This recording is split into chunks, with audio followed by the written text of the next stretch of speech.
አይገርምም ያ ነገር እኮ እንደዚህ ሆነ ብላችሁ ስለሆነ ነገር እያሳያችሁ ስታወሩ ቶታል የነበረውን ነገር የበለጠ የመጪ የበለጠ የመነጫነጭ የበለጠ የመናደድ አይነት ስሜት ነው የሚያሳዩትና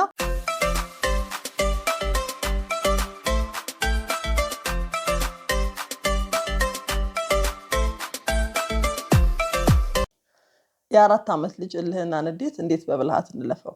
በዛሬ ቪዲዮአችን ልጆቻችን በተለያየ ምክንያት እልህ ውስጥ የመግባት የመናደድ አንድ ነገር ካልተደረገላቸው ሌላውንም ሰው እስካወኩ ድረስ የመረበሽና የመጮህ ነገር ያሳያሉ።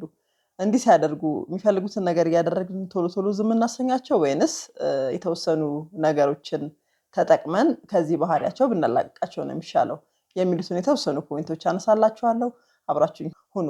የመጀመሪያው ነገር የእልሁ ምክንያት ምን እንደሆነ መረዳት ነው። በአብዛኛው ልጆች ያለ ምክንያት አያለቅሱም እንደሚታወቀው። ስለዚህ ወይ እርቧቸው ነው የሚሆነው፣ ወይ ደክሟቸው ነው የሚሆነው፣ ወይ ደግሞ አንድ ነገር እንግዲህ ፈልገው ነው የሚሆነው። ይህንን ነገር ለይታችሁ ማወቅ አለባችሁ። ምንድነው እንደዚህ እልህ ውስጥ የከተተው? ምንድነው ያናደደው?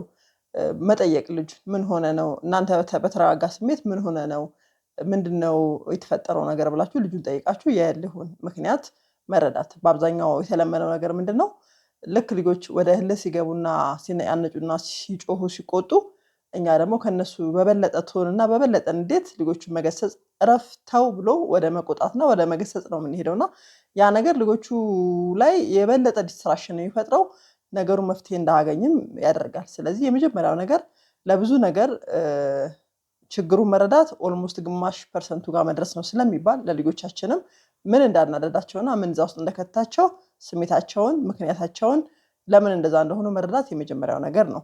ሁለተኛውና በአብዛኛው የምንቸገርበት ነገር ምንድነው? አብሮ መጮህ። ልክ እነሱ ሲጮሁና ወደ እልህ ሲገቡ እኛም ስሜታችን ከነሱ ጋር የመሞቅና የመቆጣት የመጮህ ነገር አለን።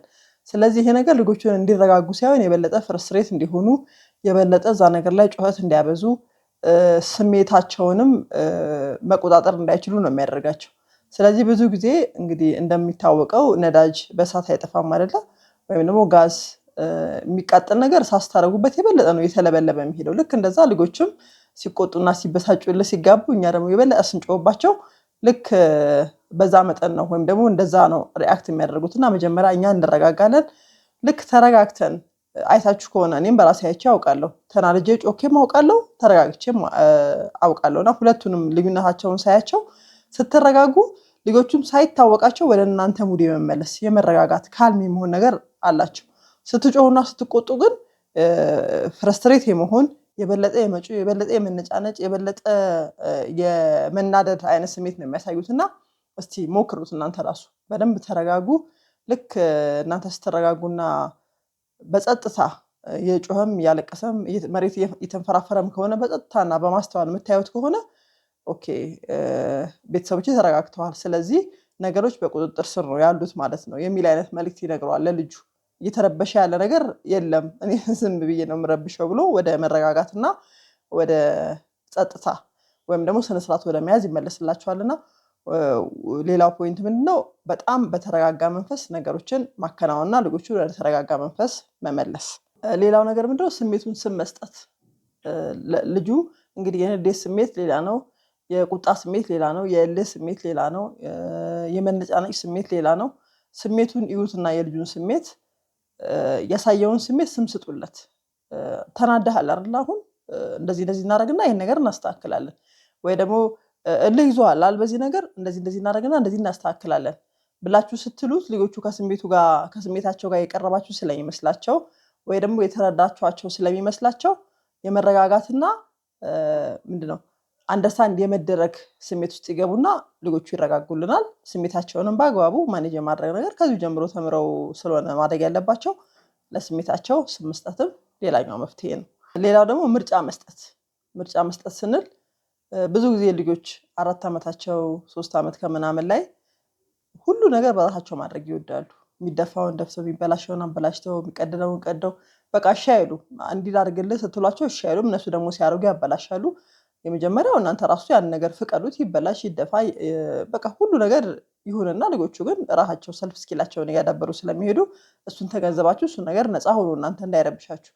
ከዛ በኋላ ግን ለልጆቹ እልህ ውስጥ የመጋባት ነገርን እንዲቀንስላቸው ምርጫ ስጧቸው ማለት ሁሉንም ከመከልከል ይልቅ ይሄኛውን ብታደርግ ይሻላል ወይንስ ይሄኛውን ብታደርግ ብላችሁ ሁለት ምርጫ ስጧቸው። ምርጫ ብትሰጧቸው የበለጠ እልሃቸው እየቀነሰ የሚፈልጉትን ነገር የማድረግና የሚፈልጉትን ነገር ደግሞ የመግለጽ አቅማቸው እየዳበረ ይሄዳል ማለት ነው። ሌላውና ቆንጆ ነገር ትኩረት ማስቀየር። ይሄን ነገር እኔ በጣም እጠቀምበታለሁ።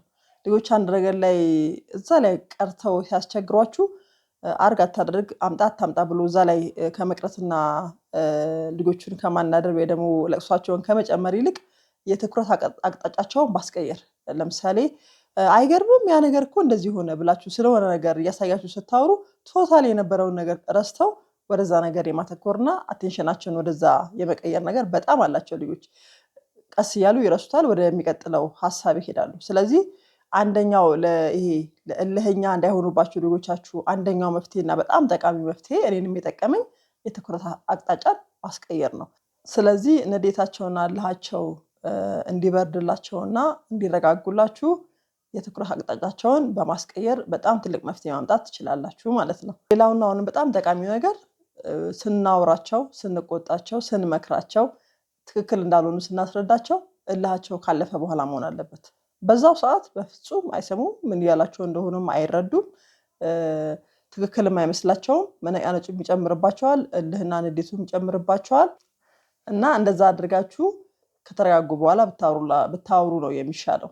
ያለዚያ መፍትሄ አይሆንም ወይም ደግሞ ውጤት አታመጡም። እናንተ ይናደዱ፣ ቅድም በተባባልነው መሰረት እያደረግን እንዴታቸውን እናስተካክላቸው፣ ከእልህ ይውጡ፣ ይረጋጉ፣ በደንብ ወደ ትክክለኛው ሙዳቸው ወደ ካልም የሆነ ስሜታቸው ሲገቡ ቅድም ይሄ ነገር ለምን ተፈጠረ፣ እንደዚህ ለዚህ ማድረግ ልክ ነው፣ እንዲህ ማድረግሽ ልክ ነው ብላችሁ በመወያየት መቆጣትም ካለባችሁ በመቆጣት ስሜታቸው ከተረጋጋ በኋላ ይህንን ብታደርጉ ልጆቻችሁ ላይ የበለጠ ውጤት ታመጣላችሁ ማለት ነው። ሁልጊዜም እንደምላችሁ እስቲ እናንተስ ምን ገጠማችሁ? አባትም እናትም ልጆቻችሁ እንደዚህ አይነት ነገር ሲገጥማቸው ምንድነው የምታደርጉት የነበረው? እልህኛ ልጅ ነበራችሁ ወይ? መሬት የሚንፈራፈር ልጅ ነበራችሁ ወይ? ምን አድርጋችሁ መፍትሄ አመጣችሁ? መቼም እርግጠኛ ነኝ በማሳደግ ሂደት የተለያየ መፍትሄ እንደምታደርጉ የታወቀ ነው። ሁላችንም እንደሱ ነው የምናደርገው። የእናንተ መፍትሄ እስቲ ኮመንት ሴክሽን ላይ ኮመንት አድርጉልንና እንማማርበት። አዳዲስ ሀሳብም ካለ ሀሳብ እናግኝበት። ደግሞም በዚህኛው ደግሞ ይሄኛውን ደግሞ ሀሳብ አንሺና ስሪልን የምትሉትም ነገር ካለ እሱንም ኮመንት አድርጉልኝ። የነበረን ጊዜ ይሄን ይመስል ነበር። በጣም አመሰግናለሁ። ጥሩ ሰው ንጉሴ ነኝ። ጥሩ ሰው ንጉሴ ነው።